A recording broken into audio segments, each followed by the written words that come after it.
नमस्ते फ्रेंड्स, मैं doctor Sameer Deshmukh, Shri speciality homeopathic और एक्यूपंक्चर क्लिनिक में आप सबका स्वागत है।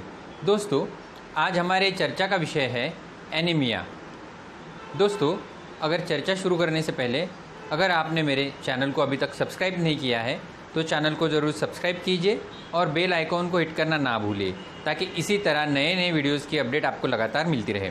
दोस्तों, एनीमिया यानी हमारे शरीर में खून की कमी होना यानी खून में जो लाल पेशी रहती है उसकी कमी होना। हमारे खून को लाल रंग हीमोग्लोबिन की वजह से आता है, ये हीमोग्लोबिन के वजह से ही हमारा खून लाल दिखता है और हीमोग्लोबिन ही हमारे खून का बहुत इम्पोर्टेंट घटक रहता है। और हीमोग्लोबिन का काम ये ऑक्सीजन कैरिंग कैपेसिटी का काम करता है, यानी हमारे शरीर के हर पेशी तक ऑक्सीजन लेकर जाने का काम ही हीमोग्लोबिन करता है। दोस्तों, एनीमिया यह एक बहुत ही सामान्य और हमेशा पाई जाने वाली बीमारी है। दोस्तों, ज़्यादातर की ये बीमारी पुरुषों के कंपैरिजन स्त्रियों में ज़्यादा देखी जाती है और इंडिया में हर दूसरी औरत में एनीमिया पाया जाता है। दोस्तों, साथ ही साथ एनीमिया लेडीज़ को और जेंट्स को भी होता है और बच्चों से लेकर बूढ़ों तक हर किसी को एनीमिया की कंडीशन देखी जाती है। दोस्तों, एनीमिया होने के जो मुख्य कारण हैं उसमें से सबसे पहला जो कारण है वह है हमारे डाइट प्रॉपर न होना, यानी डाइटरी डिफिशिएंसी, यानी हमारे खाने में आयरन का कंटेंट और विटामिन B12 का कंटेंट कम होना। दोस्तों, साथ ही साथ दूसरा जो कारण है वह है माल एब्जॉर्प्शन, यानी हमारे शरीर में हम खाना तो प्रॉपर खाते हैं लेकिन वो शरीर में उसका शोषण कम होना, इसको ही माल एब्जॉर्प्शन कहते हैं। दोस्तों, और ये माल एब्जॉर्प्शन के बहुत सारे कारण रह सकते हैं, जिसमें इंटेस्टिनल डिसीजेस यानी क्रोन्स डिसीज़, अल्सरेटिव कोलाइटिस, ऐसी चीज़ें, ऐसी कुछ बीमारियां होती है। साथ ही साथ हेलमिंथिस यानी वर्म्स के कंडीशन की वजह से भी माल एब्जॉर्प्शन होता है। दोस्तों, अगला जो कारण है वह है ब्लीडिंग, यानी हमारे शरीर में अगर कहीं से ब्लीडिंग होती है एक्सेसिव अमाउंट में, उसकी वजह से भी शरीर में हीमोग्लोबिन का स्तर कम हो जाता है, जैसे कि ज़्यादा माहवारी बहना या एनीमिया या ब्लीडिंग पाइल्स, ये कंडीशन में शरीर में खून का प्रमाण कम हो जाता है।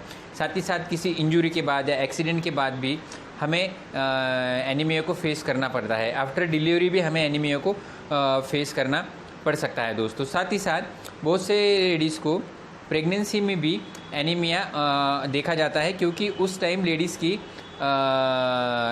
शरीर की डिमांड बढ़ जाती है। तो ऐसे कंडीशन में भी पेशेंट में एनीमिया की कंडीशन देखी जाती है। दोस्तों, एनीमिया का डायग्नोसिस डॉक्टर क्लिनिकली भी हमारी आँखें या हमारे नाखून को देखकर, पैलर देखकर कर देते हैं। दोस्तों, और साथ ही साथ इसमें हम एक सिंपल सी ब्लड टेस्ट आती है जिसको हम CBC कंप्लीट ब्लड काउंट कहते हैं, उसमें हमें हीमोग्लोबिन का स्तर पता चलता है। दोस्तों, ऐसा देखा गया है कि मेल्स में हीमोग्लोबिन का स्तर 12 से 17 होता है और फीमेल्स में ये 12 से 15 तक के होता है। दोस्तों, लेकिन जनरल टर्म्स में अगर बताएं तो साधारण 11 से 12 तक अगर हमारा हीमोग्लोबिन रहता है तो उसे एक एवरेज हीमोग्लोबिन का रेशो कहा जाता है। दोस्तों, अगर 10 के नीचे अगर ये रेशो आता है तो उस कंडीशन को एनीमिक कहते हैं। दोस्तों, एनीमिया के जो लक्षण हैं उसमें सबसे पहला जो लक्षण है वह है एक्सेसिव वीकनेस या फटीग। पेशेंट को हमेशा थकावट या गलावट बनी रहती है, पेशेंट को हमेशा सुस्त और नींद आए जैसा लगता है, पेशेंट की पिंडियाँ खींचती है, पेशेंट को काम करने में उत्साह नहीं महसूस होता है, पेशेंट के चेहरे पे स्वेलिंग दिखाई देती है या पैरों पे भी स्वेलिंग दिखाई देती है। साथ ही साथ लेडीज़ पेशेंट में माहवारी की दिक्कत होती है या पेशेंट को कम माहवारी बहती है या कम दिनों के लिए कुछ सिर्फ 1 या 2 स्पॉट ही आते हैं। साथ ही साथ पेशेंट को पैलर भी देखा जाता है, यानी पेशेंट के हाथ और पेशेंट की आँखों में पेशेंट को डॉक्टर पैलर का साइन देखते हैं। साथ ही साथ पेशेंट का चेहरा, स्किन यह भी सफ़ेद दिखाई देती है या येलो स्टिंक्ट वाली दिखाई देती है। दोस्तों, साथ ही साथ पेशेंट को हेडेक की भी शिकायत हो सकती है और साथ ही साथ पेशेंट का कंसंट्रेशन लेवल बहुत ही कम होता है, पेशेंट चिड़चिड़ा चिड़चिड़ाहट भी महसूस कर सकता है दोस्तों, और पेशेंट को नींद का प्रमाण भी यानी सुस्तपना ज़्यादा लगता है दोस्तों, और पेशेंट को थोड़ा सा भी काम करने पे थकावट महसूस होती है और शॉर्टनेस ऑफ ब्रेथ, यानी थोड़ा भी चलो तो पेशेंट को दम लगे जैसा लगता है दोस्तों। साथ ही साथ पेशेंट को भूख भी कम लग सकती है दोस्तों। एनीमिया में जैसे मेडिसिन का रोल है उतना ही या उससे भी ज़्यादा पेशेंट के डाइट का रोल है दोस्तों। पेशेंट ने प्रॉपर न्यूट्रिशियस डाइट लेना बहुत ज़रूरी होता है दोस्तों। तो ऐसे कंडीशन में पेशेंट ने ज़्यादा से ज़्यादा प्रमाण में ग्रीन लीफी वेजिटेबल्स लेने चाहिए। साथ ही साथ पेशेंट ने लाल कलर के फ्रूट्स यानी एप्पल, टोमेटो ऐसे ये ज़्यादा लेना चाहिए। साथ ही साथ काले मनुके, अंजीर इसका सेवन भी करना चाहिए दोस्तों। साथ ही साथ हम चिक्की यानी आयरन के कढ़ाई में बनाई हुई चिक्की भी हम खा सकते हैं दोस्तों। साथ ही साथ पेशेंट को बीट रूट का जूस या डायरेक्ट बीट खाना बहुत ही ज़रूरी है। इससे भी पेशेंट का खून का स्तर बहुत ही जल्दी बढ़ता है दोस्तों। साथ ही साथ पेशेंट ड्राई फ्रूट्स का भी सेवन कर सकता है दोस्तों। यानी देखा गया है कि फल फ्रूट्स का सेवन ही ज़्यादा करने से हीमोग्लोबिन का स्तर बढ़ने में बहुत ही ज़्यादा मदद होती है दोस्तों।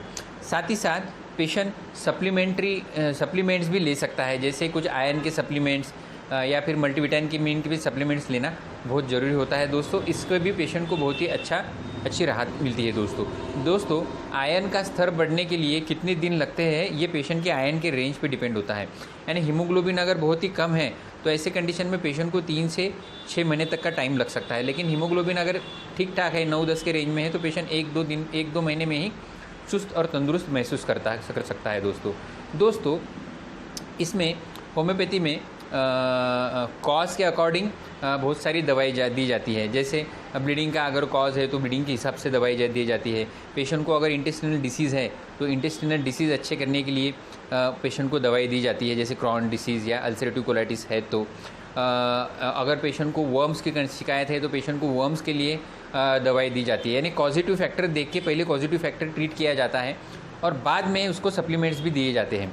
लेकिन हम अगर थेरापेटिक दवाई की चर्चा करें तो यहाँ पे फेरोमफॉस 3x करके एक दवाई आती है, उसका रोल बहुत ही ज़्यादा इम्पॉर्टेंट है। यह दवाई 4 गोलियाँ दिन में 3 या 4 बार लगातार देने से पेशेंट को बहुत ही अच्छा और तंदुरुस्त महसूस होता है दोस्तों। साथ ही साथ पेशेंट को एक टॉनिक भी सजेस्ट किया जाता है जिसका नाम है फेरम सिप। यह टॉनिक भी अपना आयरन लेवल बढ़ाने के लिए बहुत ही अच्छा इसका रिज़ल्ट देखा गया है दोस्तों। यह टॉनिक 1 से 2 चमचे सुबह शाम खाने के बाद पेशेंट को दिया जा सकता है और इसके ऐसे कोई नॉन साइड इफ़ेक्ट भी नहीं देखे गए हैं दोस्तों।